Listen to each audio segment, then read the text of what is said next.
What's going on, Chef? What's the problem? Nothing, Chef. Don't worry about it. Looks like you didn't sharpen your knives, did you? I'm sorry, Chef. I didn't mean to. Don't you bring those knives in my kitchen, you mother. Ah, the memories. Isn't it great? If you worked in a restaurant, you've probably been in that situation before. You were so focused on your mise en place and getting ready for the dinner rush that you forgot you had to sharpen your knives that day, and now they are not sharp enough for service. Today, I'm going to show you 3 quick tips that'll only take a minute or 2 to help you get your knives tuned up to a standard that's good enough for service, and then you can sharpen them later on. And if you're a home cook, these tips might be handy too if you're ever at your in-laws' house, or you can't make it down to Knifewear to get your knives sharpened, or you're visiting an Airbnb and the knives just suck. So let's get into it. Okay, tip number 1. This one's pretty obvious if you're a fan of Japanese knives, but it's a ceramic honing rod. If you don't have one of these, they are an essential tool for keeping your knife sharp in between sharpenings. Unlike a whetstone, they don't contain any abrasive, so they just knock off any loose burrs and realign the edge just so that it stays in better condition for longer. Now, you should be using one of these pretty regularly, once or twice a week at home, or every few hours of work in a professional kitchen. But if you don't have one, maybe borrow one from one of your fellow cooks so that you can tune up your knives real quick. What we want to do is just fold up a cloth to stick the tip of the rod on so it doesn't slip around on us. And instead of waving it around like Gordon Ramsay like so, we want to be precise and accurate and take our time. So straight up and down like so. Depending on the angle that our knife is sharpened to, we're going to set it generally to either 15 or 20 degrees. And this guard actually acts as a handy guide for 20 degrees or 15 degrees on the narrow side. So stick the spine of the knife right under that, start at the heel of the knife, and just gently draw towards yourself from heel to tip. I'm keeping my pressure really light, I'm going really gentle, and I'm going slow. There's no need to rush. Pressing or racing is just going to make you less accurate and you're going to do a worse job. So just take your time and be gentle. I find 10 to 20 strokes back and forth works great. And unlike a diamond rod, this guy isn't going to remove any steel, so it's not going to mess up your edge and damage your knife. You want to avoid those diamond rods because they can be really hard on your edge. If you haven't grabbed a ceramic rod yet, nobody else has one handy, here's another great tip that's similar, but just a little more of the quick and dirty version. Grab a coffee cup and slam the coffee. Okay, we want to make sure it's a coffee cup with an unglazed bottom to it.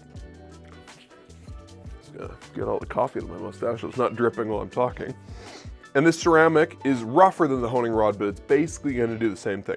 So we're going to set the knife to the angle that it's sharpened to, either 15 degrees for a Japanese knife, or for softer steel, usually around 20 or so degrees.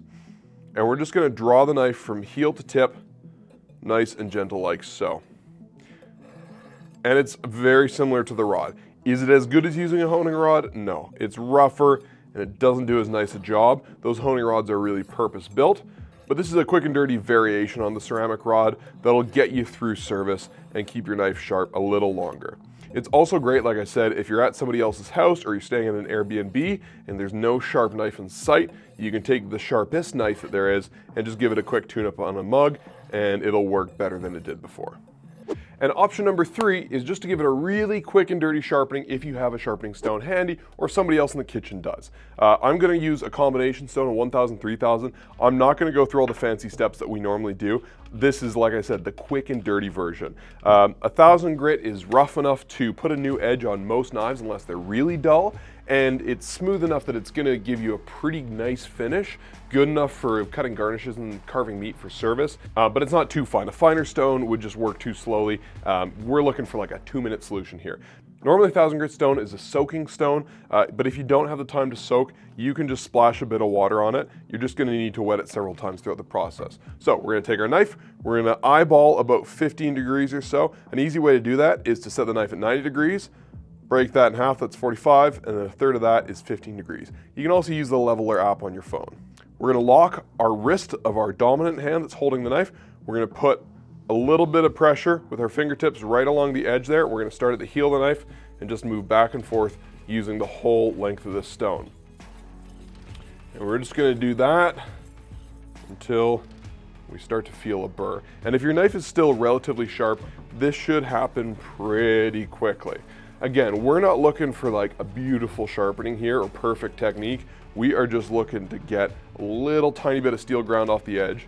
And this isn't a permanent solution either. You want to make sure that you get your knife properly sharpened or properly sharpen it yourself after you do this. If you do these quick and dirty touch-ups all the time, you're gonna end up potentially changing the profile of your knife, or you might end up with a knife that's too thick and needs to be thinned really severely. So we are just looking for a really quick solution here, one and done. If you're not getting a burr, you can always raise your angle up just a little bit. Having a slightly more aggressive angle isn't gonna hurt for one night's worth of service. At the tip of the knife, remember to increase your angle a little bit to get that curve. Now to the other side of the knife. We're gonna hold the knife more like a motorcycle handle. We're gonna lock our wrist, fingers along the edge there. Make sure to wet your stone lots. Dry stone is not gonna work well for you. If your technique's not perfect, don't worry. That's not the point here. And make sure we get a nice rough burr along the other side of the knife. Now we're gonna drag the knife from heel to tip, just a few strokes back and forth like this. If you do have a honing rod, at this point, you could use the honing rod to remove the burr from your knife. But if you don't, just half a dozen of these back and forth will be good enough. Okay, get our stone out of the way, clean up our station, wipe off our knife. Looks not too bad, let's try it out. Okay, we got our friend the tomato. Oh, beautiful. Look at that. Now obviously in the skip before I was doing pushing cuts, but even doing that, it's still much sharper than it was before. Ideally, sliding cuts, if your knife is starting to struggle, that's another great tip for getting the most out of it. Sometimes the edge will stop working well one way, but you can slide in the other direction and it works better. So if your knife is starting to struggle a little bit, just try sliding in a different direction or sliding the knife more, and that might help you get the most of your edge as well. So there you go. 3 quick tips to tune up your knife when you're in a bit of a pickle. Remember, these are not permanent solutions.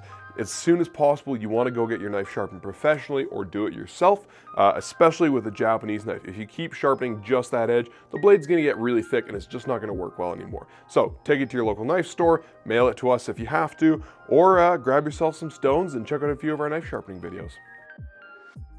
What's going on, Chef? What's the problem?